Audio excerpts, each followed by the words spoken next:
En el nombre del Padre, del Hijo y del Espíritu Santo. Amén. Amén. El ángel del Señor anunció a María. Concebido por la gracia del Espíritu Santo. Dios te salve María, llena eres de gracia, el Señor es contigo. Bendita tú eres entre todas las mujeres, y bendito es el fruto de tu vientre, Jesús. Santa María, Madre de Dios, ruega por nosotros pecadores, ahora y en la hora de nuestra muerte. Amén. He aquí la esclava del Señor. Hágase en mí según tu palabra. Dios te salve María, llena eres de gracia, el Señor es contigo. Bendita tú eres entre todas las mujeres, y bendito es el fruto de tu vientre, Jesús. Santa María, Madre de Dios, ruega por nosotros pecadores, ahora y en la hora de nuestra muerte. Amén. Y el Verbo se hizo carne. Y habitó entre nosotros. Dios te salve María, llena eres de gracia, el Señor es contigo. Bendita tú eres entre todas las mujeres, y bendito es el fruto de tu vientre, Jesús. Santa María, Madre de Dios, ruega por nosotros pecadores, ahora y en la hora de nuestra muerte. Amén. Oremos. Infunde, Señor, tu gracia en nuestras almas, para que los que por el anuncio del ángel hemos conocido la encarnación de tu Hijo, por los méritos de su pasión y cruz, seamos llevados a la gloria de su resurrección. Por el mismo Jesucristo nuestro Señor. Amén. Nuestro Padre Santo Domingo, Ruega por nosotros. Santo Tomás de Aquino, Ruega por nosotros. Santa Catalina de Siena. Ruega por nosotros. En el nombre del Padre, del Hijo y del Espíritu Santo. Amén. Bueno, gracias por estar de vuelta, a pesar del frío. Como dijo el Fray Guido, entonces tienen a disposición la clase número 8. Hoy nos toca arrancar con el bloque número 3 del curso, que es Cosmología o Filosofía de la Naturaleza. Yo le voy a dedicar, o intentaré dedicarle, 2 clases a este bloque, teniendo en cuenta que a posteriori, en el bloque 4, nos vamos a dedicar especialmente a la metafísica. Entonces, considero este bloque como una especie de propedéutica de la metafísica. Aquí vamos a tratar de señalar algunos conceptos que nos sirven para ir preparando la inteligencia para la consideración de la metafísica, que es como la esencia misma de la filosofía, o como la llama Aristóteles, la filosofía primera. Así que aquí entonces vamos a hacer esta puerta de acceso ya al pensamiento filosófico en sus postulados más importantes, porque nos hace ya considerar la existencia de las cosas desde un punto de vista absoluto, desde un punto de vista totalizante, ¿no es cierto? Nosotros tenemos hoy en día una idea de la cosmología bastante mediatizada por la cuestión científica. Es decir, cuando uno habla de cosmología, directamente relaciona los conceptos a los postulados de la ciencia física o de la astronomía o de, digamos, la indagación acerca del universo. Bueno, salvando las distancias, la consideración acerca del universo tiene que ver con los primeros problemas que fueron surgiendo en la historia del pensamiento. Entonces, ustedes lo que van a ver a continuación es el desarrollo del pensamiento filosófico más antiguo, representado por los filósofos presocráticos, que es lo que yo hoy voy a tratar de ir señalando. Y bueno, ¿y cuáles fueron los problemas que estos pensadores fueron detectando para darle a la filosofía justamente su delimitación? Es decir, la pregunta o la indagación acerca del primer principio. Por eso ustedes van a ver a continuación una serie de filósofos que, como yo dije recién, presocráticos, es decir, que están clasificados en la historia antigua anterior a Sócrates, donde existía ciertamente una preocupación vinculada al problema del universo o del cosmos. Por eso se señala con el título de cosmología. Bien, filosofía de la naturaleza. Entonces, esto que yo digo, los primeros filósofos fueron cosmólogos, pues lo que primeramente se conoce es el mundo material, es decir, el cosmos. Aquí viene la primera entonces aproximación al problema filosófico, que es la experiencia directa del universo considerado como un todo, es decir, empezar a indagar acerca del origen mismo del universo. ¿Me siguen? Entonces el hombre no solo se queda con una contemplación estática de la naturaleza, sino que intenta comprenderla teóricamente. Esta es la primera experiencia filosófica, si se quiere, es decir, la consideración de la naturaleza con vistas a una explicación teórica o teorética, ¿no? También dominarla por la técnica, es decir, existe una inquietud por el conocimiento mismo de la naturaleza. Pero este conocimiento es sin duda filosófico, en el sentido que va a ir indagando acerca de la causa del cosmos o del universo. Bueno, entonces en este sentido nosotros recopilamos tal vez el sentido mismo y el origen de la admiración, como nosotros habíamos mencionado anteriormente al principio del curso.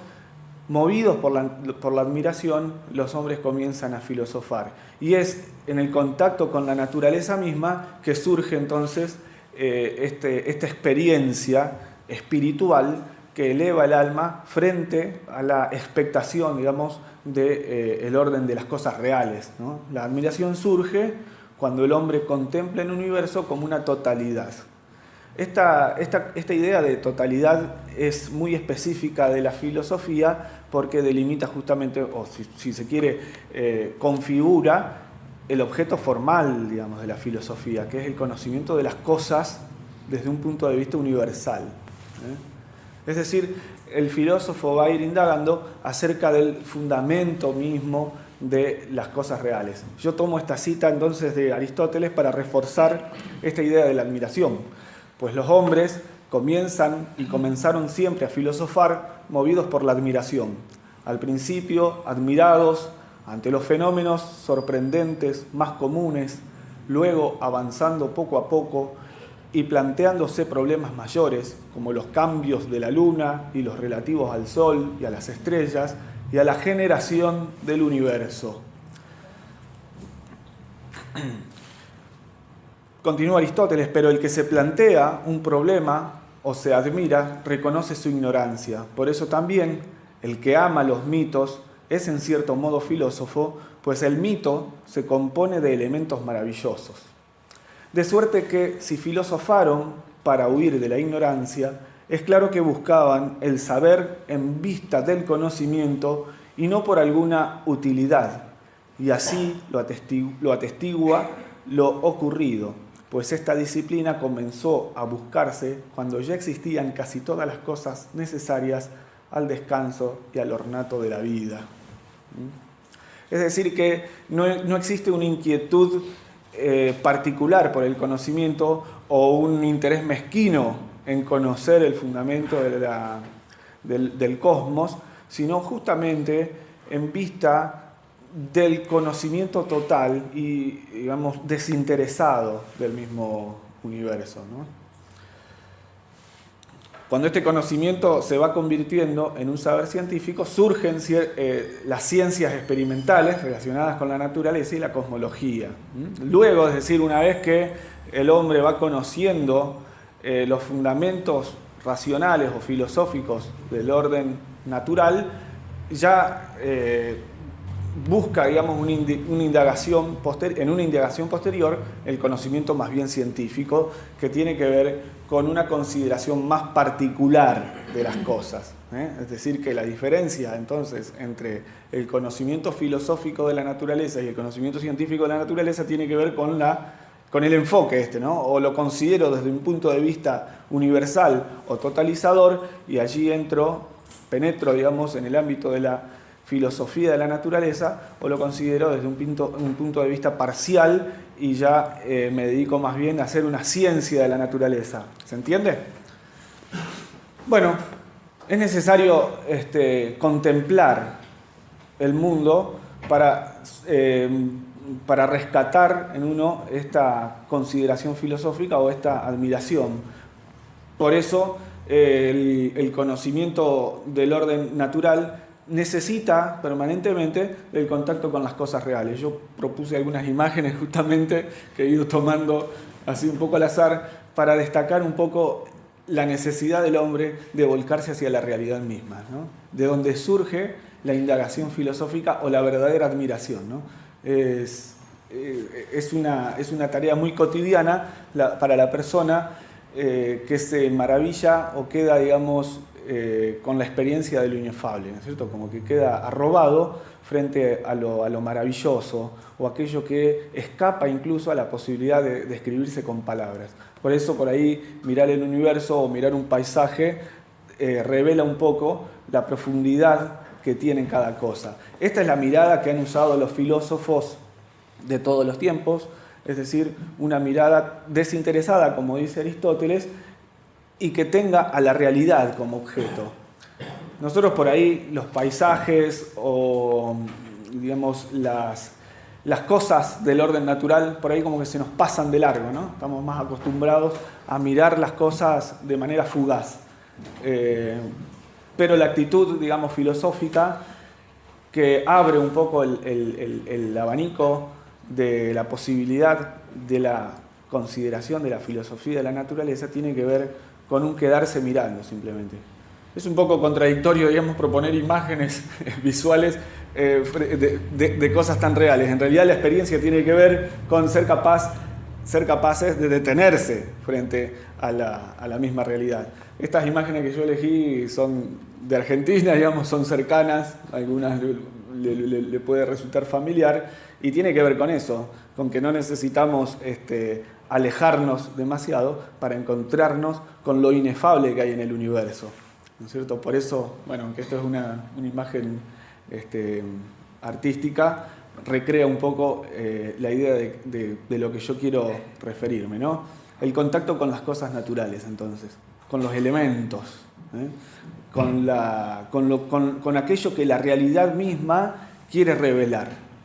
Entonces, esto es, en principio, el punto de acceso a la actitud filosófica específica, que es dejar que la realidad hable al espíritu por sí misma, ¿no? En una actitud de desinterés, en una actitud de quietud también, ¿no es cierto? Donde lo que se nos invita es a dejar de lado por ahí nuestras conceptualizaciones que son por ahí muy banales o muy fugaces o muy inútiles, ¿no? Entonces, lo que los filósofos hicieron en un principio fue eso, acercarse a la realidad misma sin presupuestos. ¿Se entiende? Es una gran tarea la de buscar la quietud del espíritu en las cosas mismas, porque ahí está la puerta, digamos, de acceso entonces al conocimiento filosófico, ¿no es cierto? Es decir, ver la belleza en las cosas mismas. Primera cuestión. Bueno, luego de repasar entonces algunas de estas imágenes, lo que nos va a brindar esto es la idea de una aproximación al cosmos, como lo entendían los filósofos, ¿no? Habría que mirar el cielo también, porque los filósofos antiguos comenzaron a filosofar mirando el cielo, mirando sobre todo el firmamento en la noche, justo, ¿no? Paradójicamente no coloqué ninguna imagen del firmamento, ¿no? Que es a donde surge la pregunta por el movimiento de los astros, ¿no es cierto? Por la constancia que hay en la naturaleza misma. Entonces, bueno, primera idea acerca de esto que nosotros llamamos cosmos, es el orden bello. De hecho, de la palabra cosmos, nosotros tomamos, por ejemplo, la idea de cosmético, ¿no? Es decir, el orden vinculado con la belleza. Esto es lo primero que aparece de manera explícita en la naturaleza. Es decir, la naturaleza se muestra de manera bella y ordenada. Ordenada en cuanto a la constancia que tienen sus propios movimientos, por así decirlo. Nosotros contemplamos el cielo, contemplamos el sol en un movimiento regular y permanente, ¿no es cierto? Es un dato que nos habla de algo que, moviéndose, fíjense ustedes, algo tan sencillo como el movimiento, bueno, la consideración, digamos, del sol, el movimiento es anterior, ¿no es cierto?, al a los problemas modernos, porque después sale esto de que en realidad lo que se mueve es el planeta Tierra, ¿no? Pero bueno, la consideración del movimiento de los astros hablan de un permanente estado de las cosas naturales, que se rigen por un cierto orden. Este es el primer dato que nos ofrece la filosofía de la naturaleza. Entonces, es la contemplación del orden la causa de la admiración. Esto es muy, muy importante porque en la consideración del orden después se va a elaborar esta idea del orden natural mismo, ¿no? Que es un reflejo de lo que hay de fondo en la naturaleza. La armonía de lo real, la constancia en el ser, el cambio y la permanencia de cada cosa despierta en el alma la inquietud filosófica. ¿Cuál va a ser esta inquietud filosófica? Bueno, la inquietud para indagar acerca de qué es aquello que se mantiene de fondo en todos los cambios que se ven en el orden natural. Y qué es aquello también que los mantiene en esta permanencia, como dice aquí este párrafo, la permanencia de cada cosa en su ser.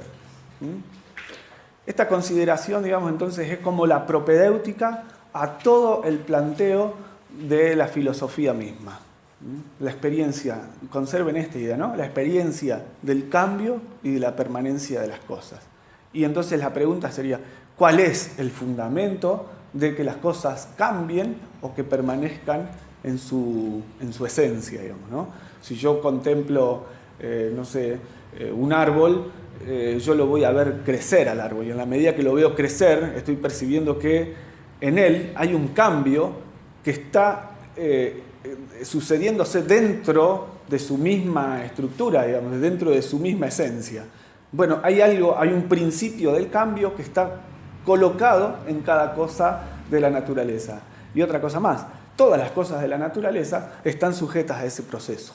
Es decir, la cualidad específica de la naturaleza es que está compuesta de cosas que cambian. ¿Se entiende? Y a la vez hay algo que necesariamente debe permanecer. Es decir, si yo soy capaz de considerar el cambio que hay en algo, es porque también el espíritu es capaz de considerar algo que permanece. Esto ya lo vamos a ver. La cuestión es la siguiente, que si todo fuese cambio absoluto, yo no podría considerarlo al cambio, sino que el cambio en una cosa se considera en vistas de algo que de fondo permanece. ¿Se entiende? Bien, entonces la permanencia y el cambio es la raíz de lo que es en el orden natural, ¿no es cierto? Hay algo detrás del cosmos que es orden y ley eterna. En esta permanencia, en esta necesidad de repetirse los cambios permanentemente y de manera ordenada, los filósofos han descubierto que detrás de ello hay un orden y hay una ley que las cosas persiguen. Una ley que no cambia. Esto es muy importante porque nos va a hablar luego de la causa misma de todos los cambios. Por eso luego se va a hablar de orden natural, ¿no es cierto? Entonces, admirarse y ver la permanencia del ser en esta idea de orden y de ley eterna. El cosmos ordenado es expresión de lo divino y en esta raíz está el verdadero principio de todo. La raíz común, eso es lo que los filósofos comenzaron a buscar, en todo caso. Luego de admirarse por las cosas de la naturaleza, entonces viene la pregunta por el sentido, digamos, del primer principio, la búsqueda del primer principio. Este primer principio o principio primordial es de naturaleza divina. ¿Por qué? Porque es algo que está de fondo en las cosas naturales. Y porque es algo que en definitiva no cambia. Es decir, hay algo que no cambia por encima del cambio sustancial que se manifiesta en cada cosa. ¿Cuáles son esos cambios? Bueno, nosotros después, en la próxima clase, tal vez lo vamos a ver con más detenimiento. Pero en principio, por ejemplo, el cambio de traslación o el movimiento local, como llaman los filósofos, es un cambio evidente. Es decir, una cosa que conserva un estado en un lugar del espacio determinado y luego se mueve hacia otro, bueno, me está hablando de que ahí operó este cambio, ¿no? Aún así, con los diversos tipos de cambio que cada cosa manifiesta, siempre conserva algo de fondo. Por ejemplo, otro tipo de cambio sería el que llama Aristóteles, el de generación o corrupción. Aristóteles, todos los filósofos físicos lo han considerado así. El cambio de generación o corrupción, por ejemplo, que en el caso del árbol, que crezca, que tenga algo dentro de sí que es capaz de desarrollarse hasta una cierta plenitud y luego se corrompa, es decir, muera, ¿no? Este es un tipo de cambio. Es decir, lo primero que se ve a la experiencia es que la cosa cambia, pero sin embargo esto me está hablando de algo que está de fondo. Para los filósofos presocráticos esto es de naturaleza divina. Entonces la preocupación filosófica empieza a ser vinculada a lo divino directamente. Y está, por supuesto, esta necesaria inquietud por explicar el comienzo de todo el universo. Hoy en día se ve, digamos, todavía presente en muchas personas, digamos, esta inquietud por el origen del universo, ¿no es cierto? De hecho, sale cotidianamente la conversación de que, bueno, ¿a dónde está el comienzo del universo, ¿no? Entonces salen muchos postulados o muchas teorías, por ejemplo la del Big Bang, que es la que tiene hoy en día, como decir, la posta en materia científica, y a ella se le presta atención porque está, digamos, preguntándose acerca del origen del universo. El problema es que desde el punto de vista de esa teoría está muy sujeta al método científico. Entonces desvincula un poco el problema del origen del planteo filosófico. Por eso muchas veces es incapaz de ver este origen divino que hay en el mismo orden natural. ¿Se entiende? ¿Por qué? Porque está mediatizado por el método científico directamente, que está lleno de postulados erróneos, digamos, ¿no? Es decir, por ejemplo, si yo de antemano o a priori sostengo de que lo único que existe es de naturaleza material, eso es un problema, porque me desvincula justamente la pregunta por el primer principio primordial, que es en definitiva la explicación última de la cuestión. ¿Se entiende? Esto los filósofos griegos lo tuvieron totalmente claro. Es decir, que la consideración de este primer principio tiene que ser una consideración también racional y suficiente. Bien, ¿a qué abordan entonces, a qué llegan los filósofos? A que este primer principio, que está en el origen de todo, no es más que aquello que ellos llamaron la physis. La physis que nosotros conocemos de donde viene la palabra física, ¿no es cierto? Es el fundamento mismo de las cosas, es el primer principio. Ellos lo llamaron la physis. Aquí yo tomé una lámina que me pareció útil para leerla. Entonces la physis es un término griego que significa naturaleza. Los primeros filósofos de Mileto tomaron la physis o naturaleza como objeto principal de sus investigaciones, a la que concibieron como el principio u origen de la realidad. Origen que atribuyeron a distintos elementos materiales como el agua, el aire o lo indeterminado, a los que consideraron el principio o arjé del que procede la realidad que conocemos. Por este motivo, fueron conocidos también como los físicos, los que estudiaban la naturaleza. En el estudio de la historia de la filosofía, entonces, nosotros dividimos la filosofía griega antigua entre los presocráticos y los postsocráticos. En los filósofos presocráticos, entonces, estaba la preocupación por la physis, la búsqueda del primer principio. Es decir, que la filosofía toda estaba más inclinada a la explicación de los fenómenos naturales, desde un punto de vista racional, evidentemente, porque lo que se busca es desprenderse, hasta donde se puede, de los relatos mitológicos. Los relatos mitológicos utilizaban figuras fantasiosas o literarias que no eran suficientes, ¿no es cierto?, para una indagación racional. Bueno, con el término physis, cuando lo transcribimos por física, nos referimos también al saber que tiene por objeto el estudio de la naturaleza. Así, cuando hablamos de la física aristotélica o de la epicúrea, nos referimos a las teorías de los aristotélicos o de los epicúreos sobre la naturaleza. Ciertamente que hubieron muchas vertientes respecto de la consideración entonces de este primer principio. El elemento común es que se considera a la physis, ¿no es cierto?, como el primer principio. Para la historia de la filosofía, los naturalistas presocráticos son considerados, con toda justicia, como los primeros filósofos, pues en ellos localizamos el primer intento de explicar el mundo y la posición del hombre en él, sin recurrir a las tradiciones mitológicas imperantes. En efecto, para los presocráticos, el cosmos ya no podía definirse en función de lo que se contaba en los relatos mitológicos, sino que en su lugar, para expresarlo, había que acudir a la physis. Entonces, este concepto de physis va tomando un doble significado. Por un lado, se considera como un proceso de surgimiento y desarrollo de las cosas existentes. Taonta en griego, ¿no?, lo que es, los entes, las cosas. Y por otro lado, el otro significado entonces es esto que se menciona aquí, la realidad subyacente al mundo que percibimos a través de los sentidos. Una cosa para destacar, ¿no es cierto? Entonces, la seguridad, el convencimiento de que los sentidos o la experiencia sensible de las cosas naturales no tienen de suyo el último fundamento o la última razón de ser. Es decir, estos filósofos no son en absoluto materialistas.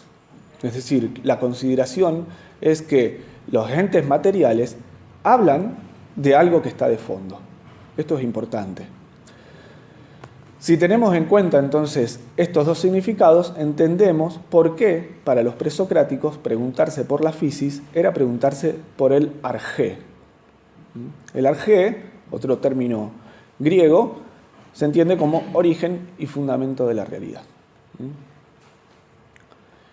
Bien, los filósofos entonces van a inclinarse, cada uno a su modo, por considerar algo en la naturaleza que pueda servir de explicación suficiente para esta idea del primer principio. Primer principio, principio primordial o argé. Entonces, tenemos que ese es el origen y fundamento de todas las cosas. Esto que yo digo de que la filosofía de la naturaleza es propedéutica a la metafísica, tiene que ver con que los postulados a los que esta disciplina accede es a la consideración de la realidad misma en sentido universal.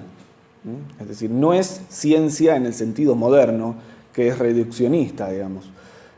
Aquí hay una inquietud filosófica acerca del origen del universo. Luego, digamos, se va a ir, en base a esto se va a ir desarrollando ya la metafísica misma. Bueno, yo voy a tomar algunas láminas de algunos filósofos griegos que han considerado estos problemas. El primero de ellos, Tales de Mileto. Ustedes tienen ahí la época, año 640 a.C., y es considerado como el primero de los filósofos. Para él, el argé es el agua, el principio de vida y el elemento originario que se encuentra en todos los seres naturales. El agua como primer principio. La explicación de toda la filosofía de la naturaleza de este pensador va a estar en vistas a la consideración metafísica del agua. No es una consideración materialista del agua, sino que está indagando acerca de las condiciones del agua desde un punto de vista metafísico.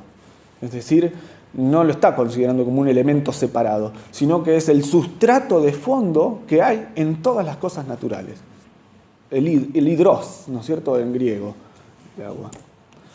Otro filósofo, Anaxímenes, para él el sustrato material es el aire, principio vital y originario del cosmos. Cada filósofo que ustedes van a ir viendo a continuación aborda la indagación acerca del primer principio desde el punto de vista de alguno de los elementos. Nosotros tenemos entonces agua, aire. Anaximandro, para él el arjé es un principio eterno de carácter inmaterial, indefinido, abstracto, denominado apeiron. En griego el término apeiron significa eso, lo indeterminado, lo indefinido. Una especie de cosa imposible de concebir, digamos, ¿no? Bien, el elemento, digamos, acá interesante es que, como estos filósofos están considerando entonces el principio de la naturaleza, aquello que reúne a los entes bajo una unidad. Otro filósofo, Anaxágoras, no sé si se lee, si alcanzan a leer más o menos, pero por lo menos tienen la lámina, digamos, puesta, ¿no? Anaxágoras propone un arjé de tipo espiritual. El orden está presidido por el nous. El nous es un término griego que significa entendimiento, espíritu, pensamiento, digamos, ¿no? Es un principio espiritual que domina toda la naturaleza, la cual está compuesta de pequeñísimas partículas elementales, homeomerías.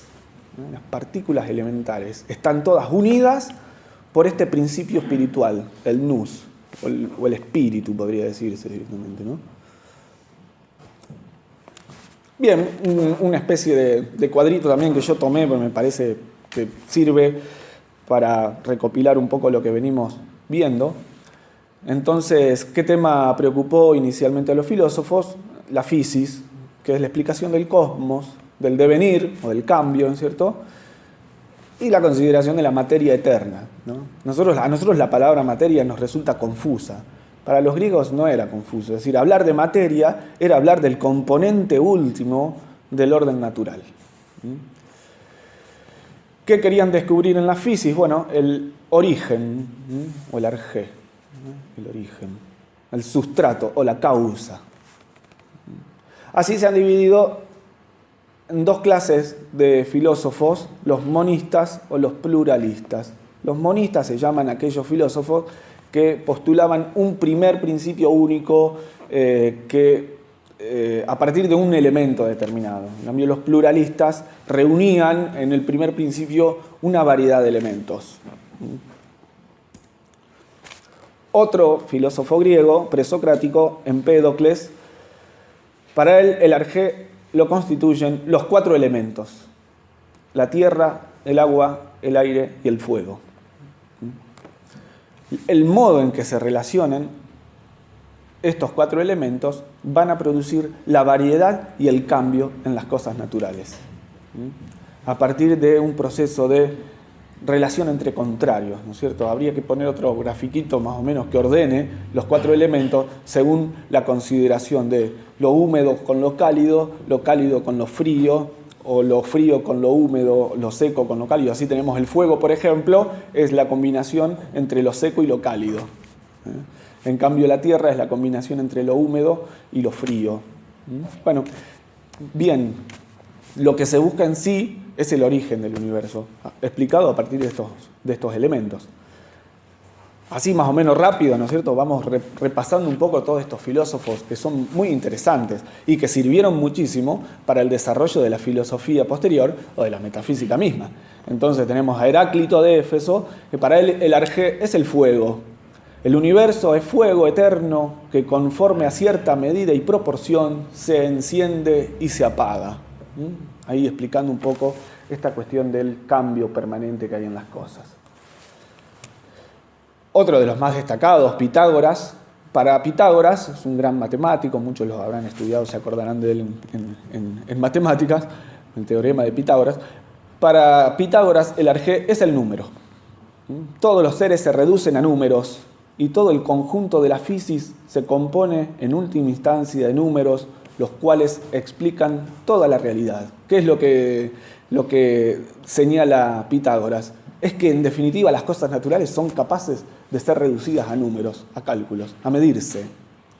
Es decir, salvando la gran distancia, ya Descartes, en el siglo XVII, él ya separa la naturaleza de Descartes entre la sustancia extensa, es decir, aquello que pertenece al orden físico y es susceptible de ser medido y cuantificado y explicado en proporciones matemáticas, y el pensamiento como una cosa que no puede ser medida directamente. Entonces, como que Descartes rompe la unidad que está postulada por Pitágoras. Para Pitágoras el número no es un elemento de razón, no es un ente de razón, sino que es un ente de cierta materialidad, digamos, para decirlo de alguna manera.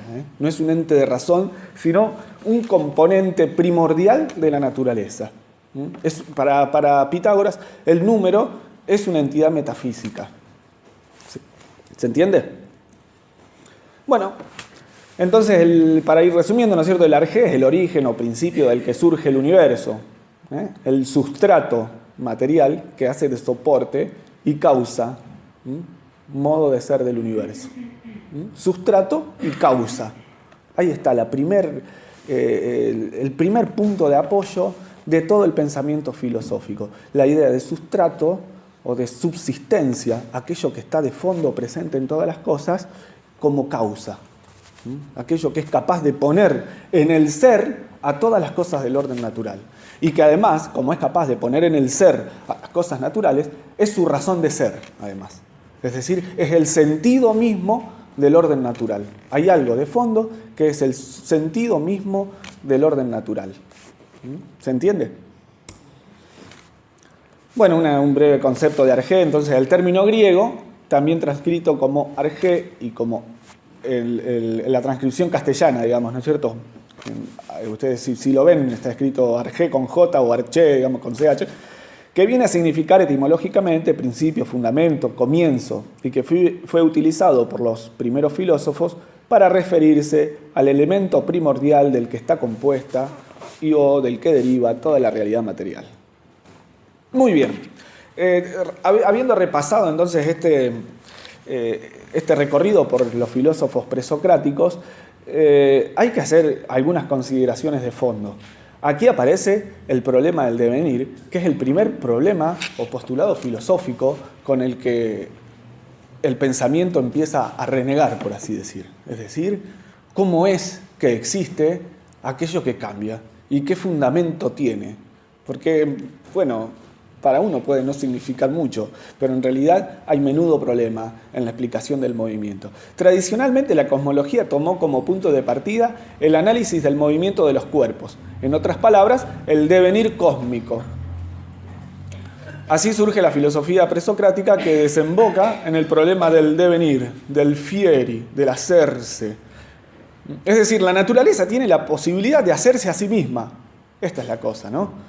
Es decir, no hay nada que interfiera para que la cosa se haga, no hay nada humano, en todo caso, para que interfiera en este hacerse de la naturaleza. La naturaleza, en principio, está puesta de antemano ante el hombre. El hombre simplemente está expectante frente a ella. Esto es algo que está totalmente sacado de tiempo, ¿no? Esto es totalmente anacrónico actualmente, porque actualmente se piensa lo contrario.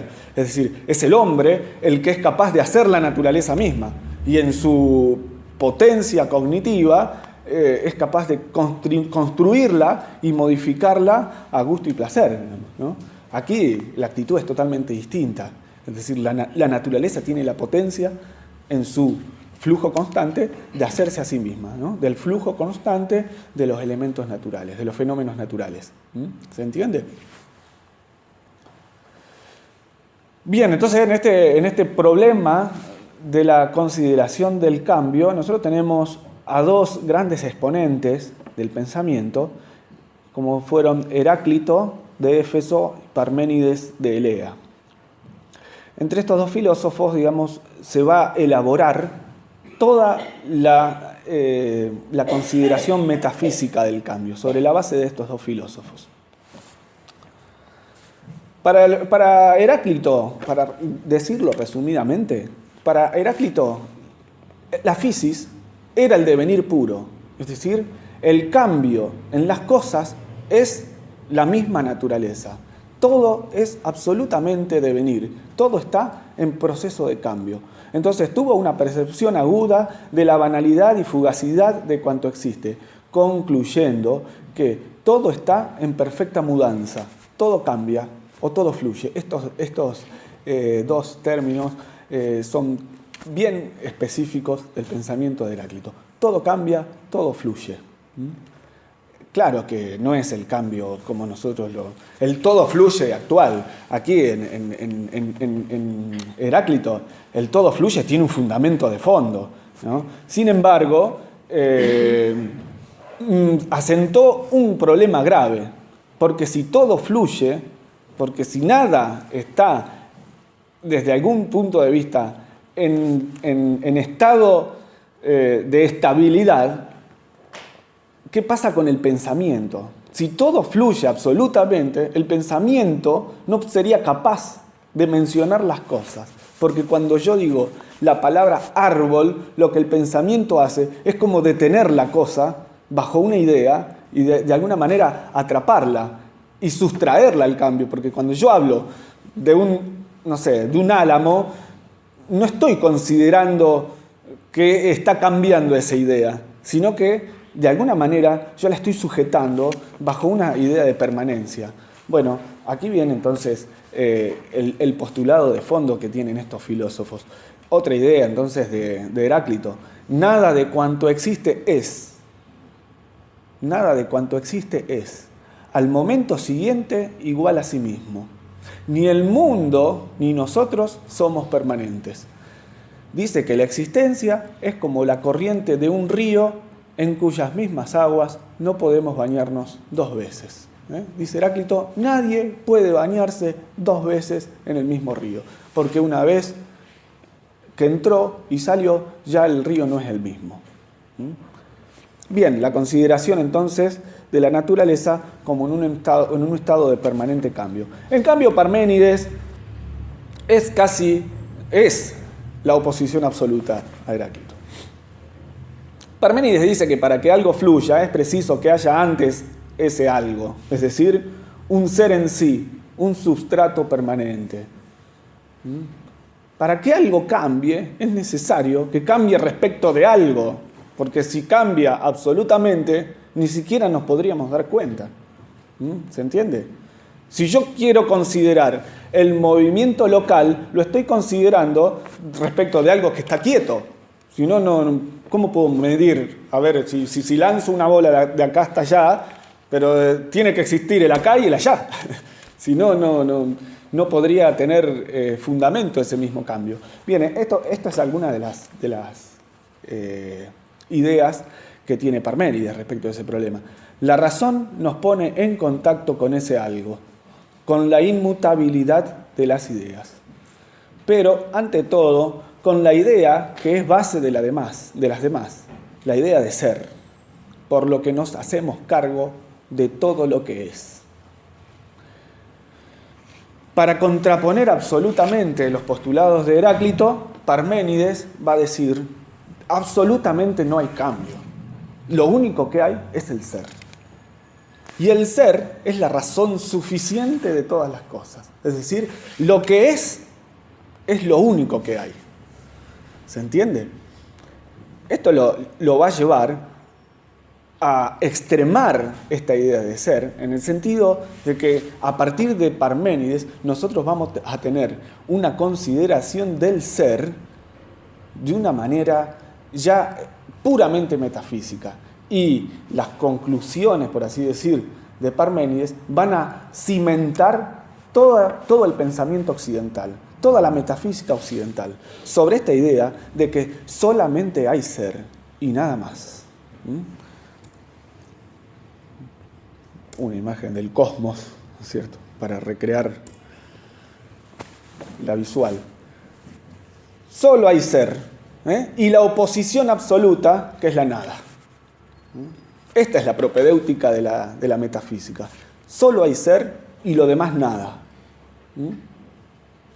¿Cuál es el problema aquí? El ser es, la nada no es.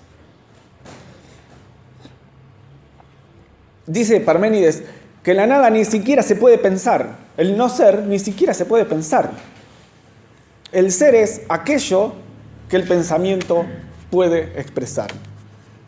Por eso cuando uno le pregunta a alguien qué es la nada, y uno se queda, la nada, nada. El no concepto, es la contradicción absoluta, es la no palabra. Solo hay ser. ¿De dónde viene esta cuestión? De que el cambio supone una contradicción. Es decir, supone un movimiento de algo que es a algo que no es. Supongamos, si yo agarro un árbol seco, lo talo, lo corto en pedazos, ya dejó de ser árbol directamente. Pasó a ser leña. Es decir, perdió algo en su propia sustancia y pasó a ser absolutamente otra cosa.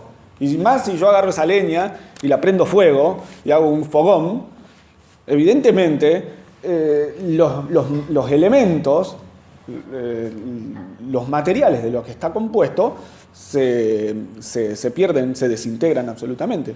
Entonces, acá hay un problema, porque si algo es y no puede no ser, entonces significa que las cosas no pueden cambiar, porque si cambian, si algo que es cambia, la única posibilidad que tiene de cambiar es cambiar hacia la nada, es decir, al no ser.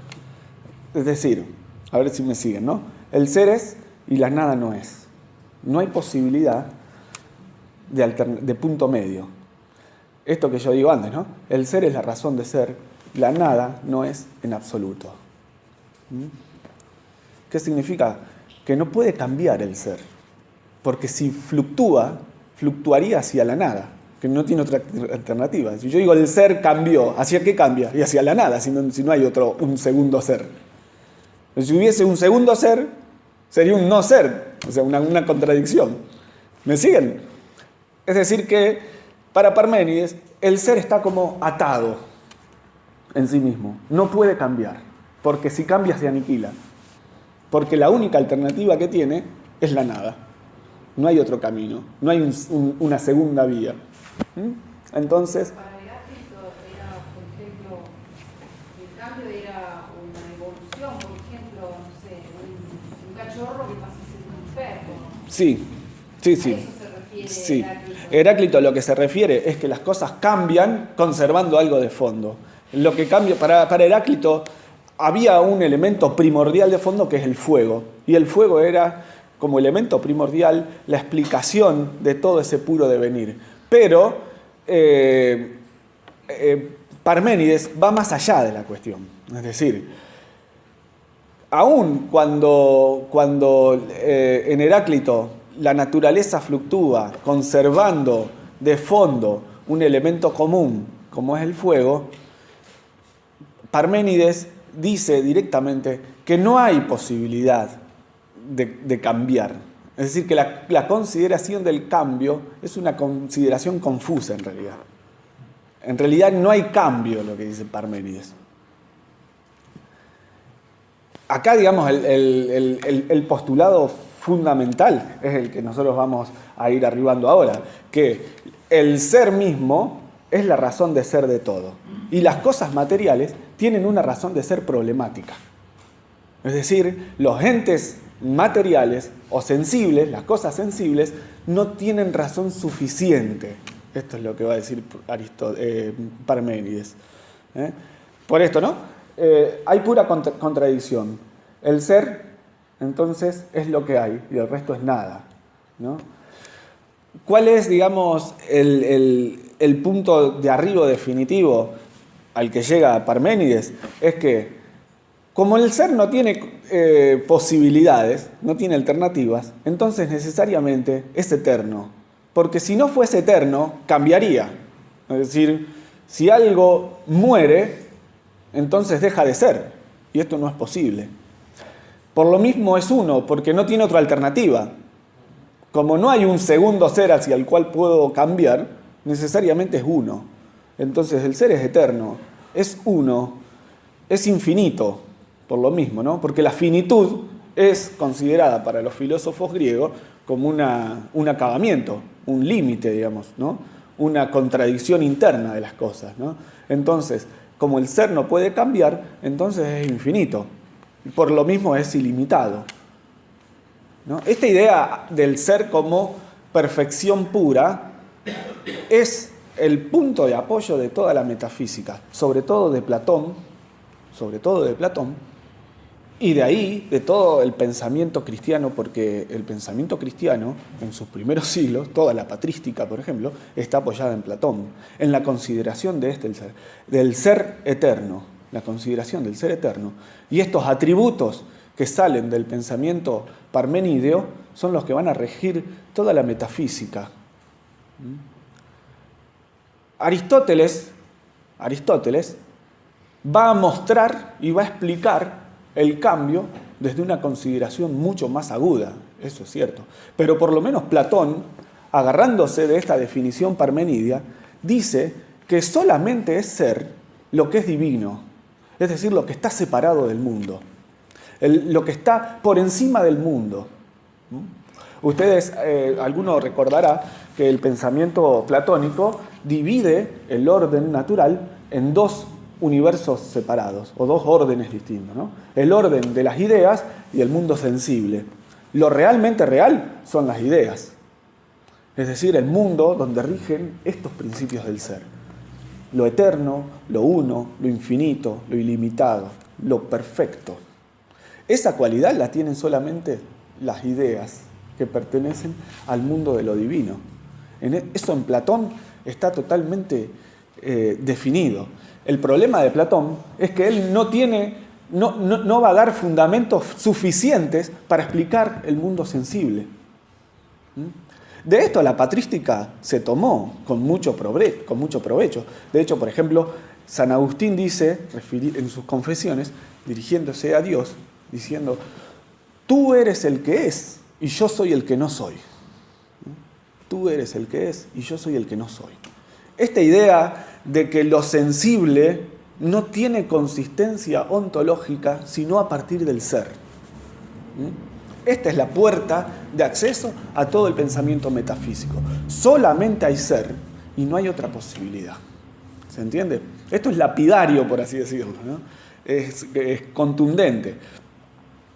Ahora es cierto que Heráclito y Parménides no tienen la solución definitiva al problema de fondo, porque Parménides extrema las conclusiones en la consideración del ser, porque no le da posibilidad a la nada, porque está pensando el movimiento desde un punto de vista absoluto. Y ustedes vamos a ver después, en la próxima, que en la consideración del movimiento, en realidad hay que distinguir el movimiento absoluto del movimiento relativo. Entonces aquí va a venir toda la doctrina metafísica de por ejemplo, la privación o la negación, por ejemplo.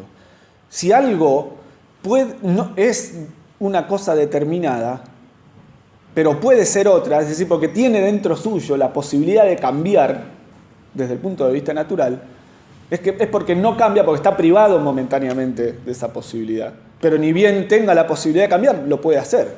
Entonces, el movimiento, bajo la idea de privación o de negación, da tal vez la solución que Parménides no dio, que es la consideración del movimiento como un absoluto. Sin embargo, Parménides nos legó para toda la filosofía occidental la consideración de un ser perfecto y absolutamente subsistente.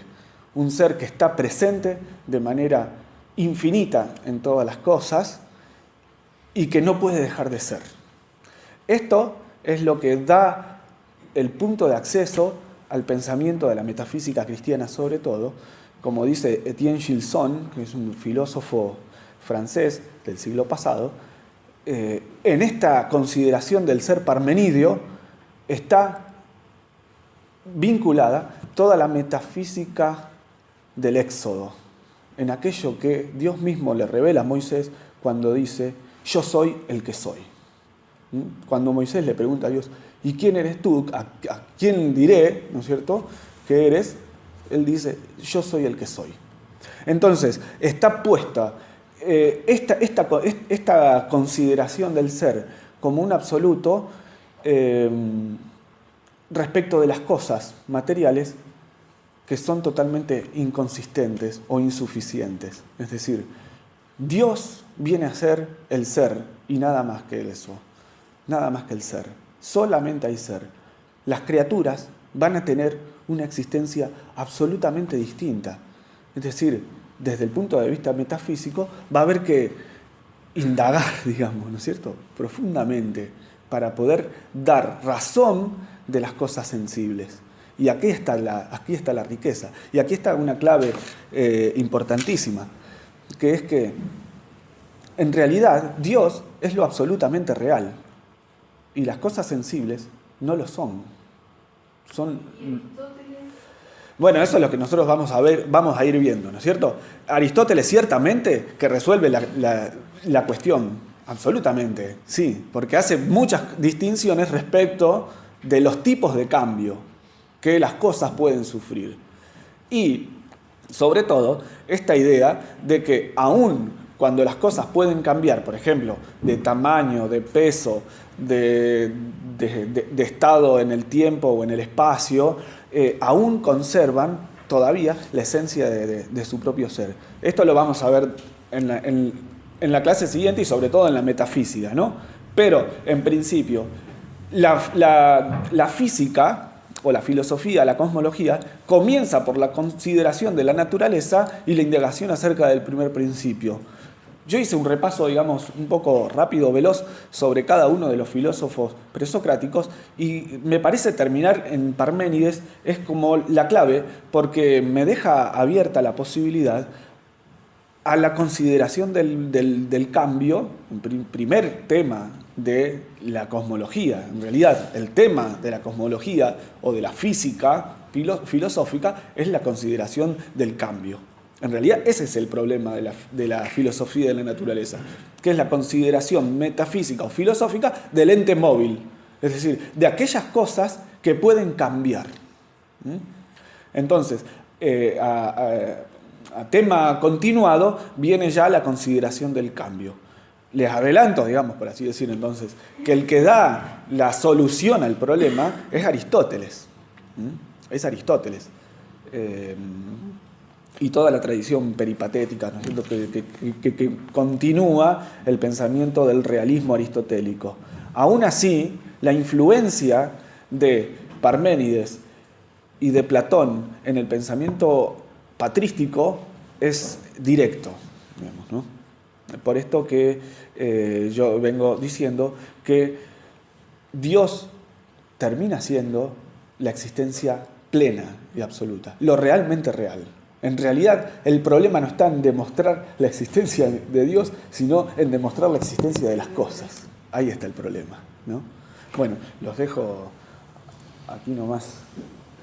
Dominus vobiscum, benedicat vos omnipotens Deus, Pater, Filius et Spiritus Sanctus. Amén. Amén.